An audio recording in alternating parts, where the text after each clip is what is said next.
고난의 잔이라는 제목으로 말씀을 묵상하도록 하겠습니다.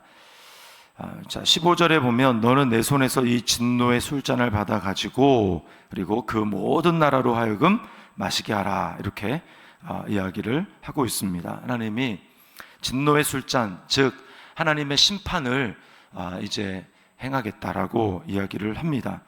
그리고 그 심판은 16절에 보니까 내가 그들 중에 칼을 보냈기 때문이니라 라고 하는 것을 보아서 전쟁과 이 칼로 서로 죽이는 그러한 심판이라는 것을 알 수 있습니다.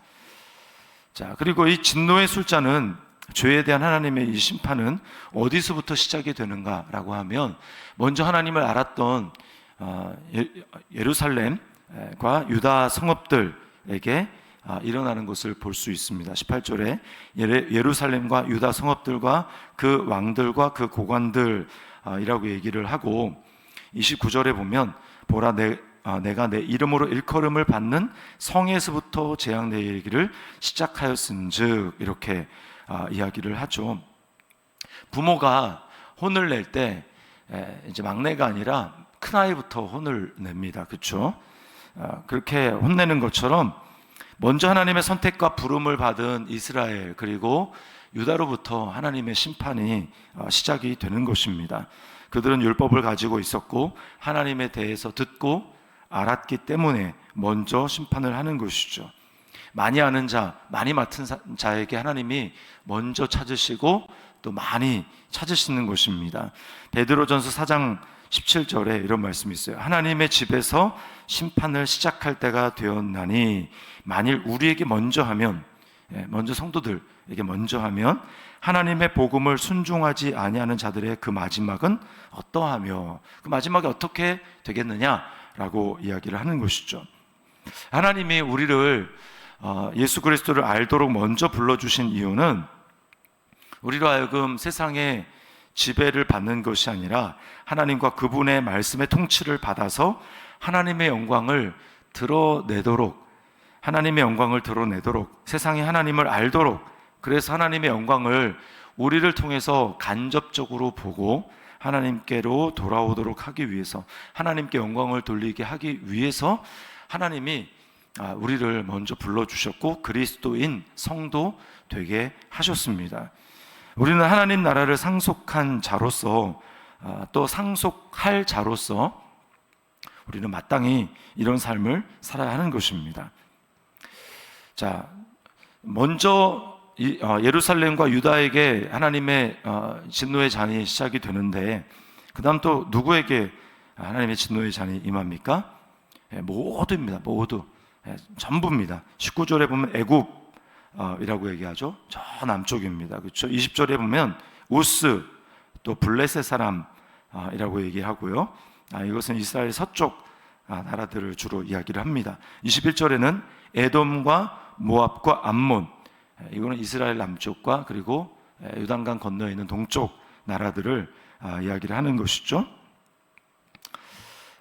그렇게 하고 그 다음에 또 뭐가 있습니까? 23절에 보면, 22절에 두로, 시돈, 바다 건너쪽의 선매 왕들이라고 얘기합니다. 이것은 이스라엘의 북서쪽과 그리고 바다에 있는 나라들을 이야기를 하는 거예요. 23절에 드단과 데마와 부스, 24절에는 아라비아의 모든 왕, 사막 지역에 사는 나라들을 얘기를 합니다. 그리고 25절에는 엘람과 메데, 북쪽에 있는, 이스라엘 저 북쪽에 있는 나라들을 이야기합니다. 그리고 26쪽은 뭐라고 하냐면 세삭 왕은 그 후에 마시리라라고 이야기를 합니다. 이 세삭이라고 하는 것은 바벨론을 상징적으로 가리키는 말입니다. 이제 앞에서 열거했던 그 모든 나라들은 다 누구에 의해서 멸망하냐면 바벨론에 의해서 멸망을 합니다. 그리고 마지막은 그들을 멸망시킨 바벨론도 멸망될 것이라고 이야기를 합니다. 하나님의 진노의 술잔을 다 마실 거라고 이야기를 해요. 신약 성경은 이 세상의 나라들을 다 대표해서 뭐라고 하냐면 바벨론이라고 이야기를 합니다. 신약 성경 시대의 바벨론이라고 하면 그들은 로마를 상징하는 것이죠. 자, 그러나 오늘날 우리에게 적용한다면 이 세상 전체를 이야기를 한다고 할 수가 있습니다. 요한계시록에 특별히 보면 바벨론이라고 하는 이 나라는 모든 나라와 왕들로 하여금 음행의 포도주를 마시겠다라고 이야기를 합니다. 그래서 다 취하게 만들었어요. 바벨론은 엄청나게 화려하고 매력적인 그러한 나라입니다. 그래서 모든 사람들로 하여금 이 음행의 포도주를 마시게 하였기 때문에 이 바벨론을 뭐라고 하냐면 큰 음녀다, 음녀라고 이야기를 합니다. 하나님께 등을 돌리도록 만들고 우상을 숭배하도록 만드는 역할을 하는 것이죠. 그러나 이 세상 나라 그 바벨론은 어떻게 됩니까? 요한계시록 14장 8절에 보면 천사가 이렇게 얘기합니다. 무너졌도다 무너졌도다 큰 성 바벨론이여 모든 나라에게 그의 음행으로 말미암아 진노의 포도주를 먹이던 자로다.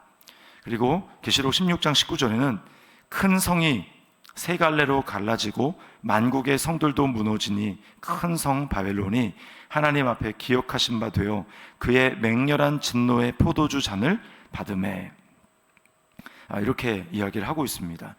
자, 이 세상에 속한 모든 사람들이 다 바벨론에 속하여 하나님을 대적하고 불순종해서 결국은 바벨론이 받을 그 진노의 심판을 받게 되는 것입니다. 영원한 멸망으로 가야 되는 운명입니다. 어떻게 여기서 벗어날 수 있습니까? 어떻게 이 진노의 무서운 하나님의 진노의 잔을 피할 수가 있습니까? 그것은 단 한 가지밖에 없습니다. 예수님은 자신이 져야 될 십자가를 잔으로 표시를 이렇게 표현을 하셨어요. 내가 마셔야 될 잔을 너희가 마실 수 있느냐라고 말씀을 하시고, 그리고 겟세마네 동산에서 기도하시면서 아버지여 이 잔을 나에게서 옮겨 주십시오 라고 말씀을 하시죠.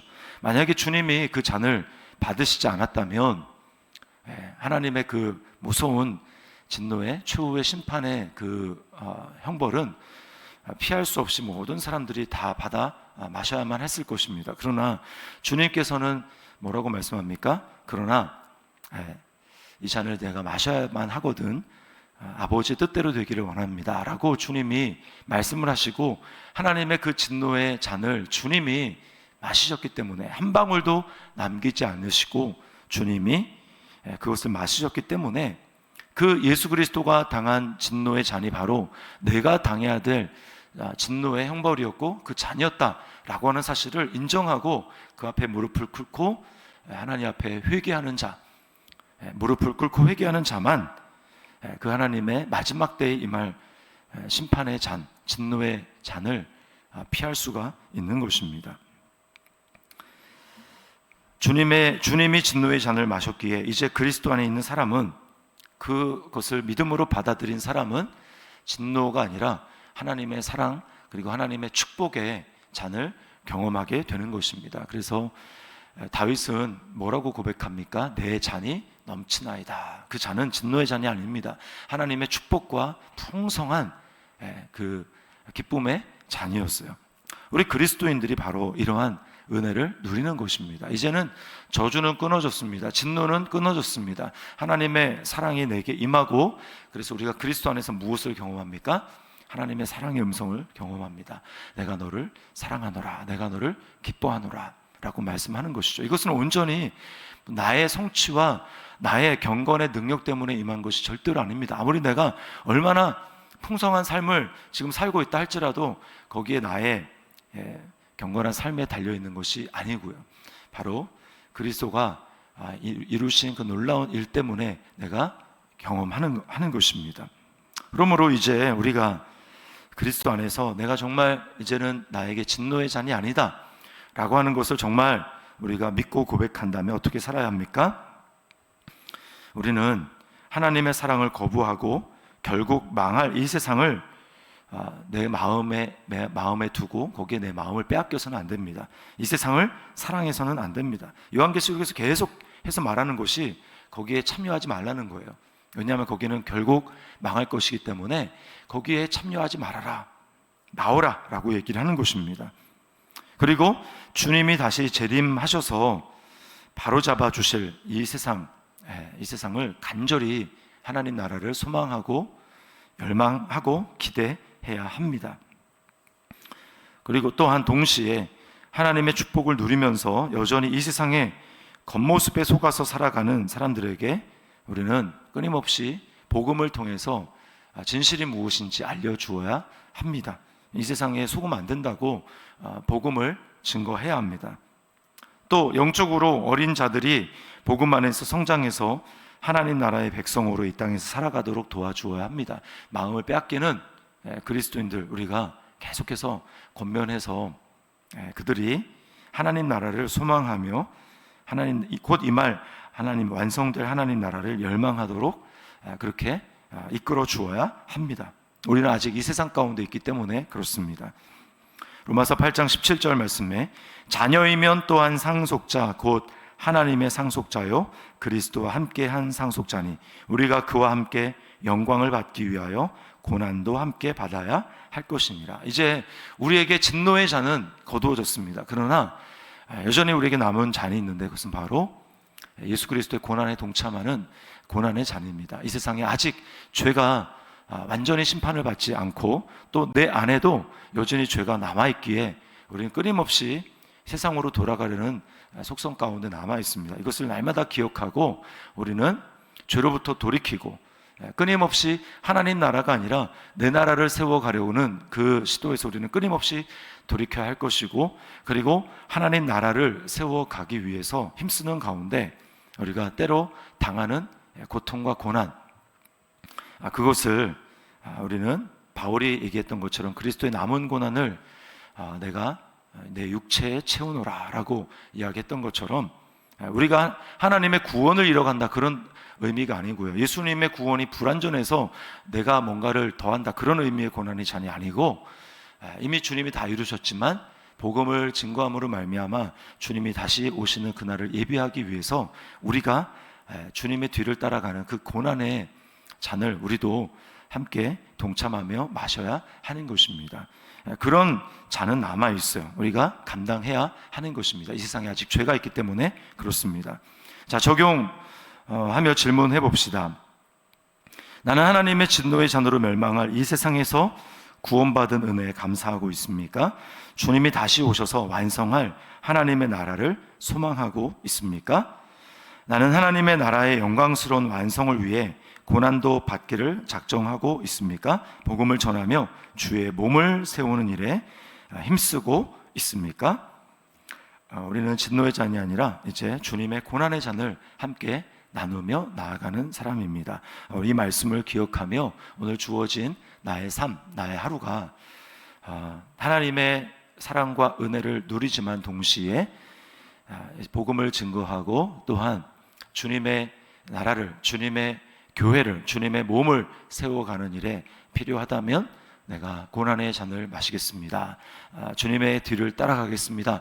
이러한 결단으로 하나님을 기쁘시게 하는 저와 여러분의 삶이 될 수 있기를 주님의 이름으로 축원합니다.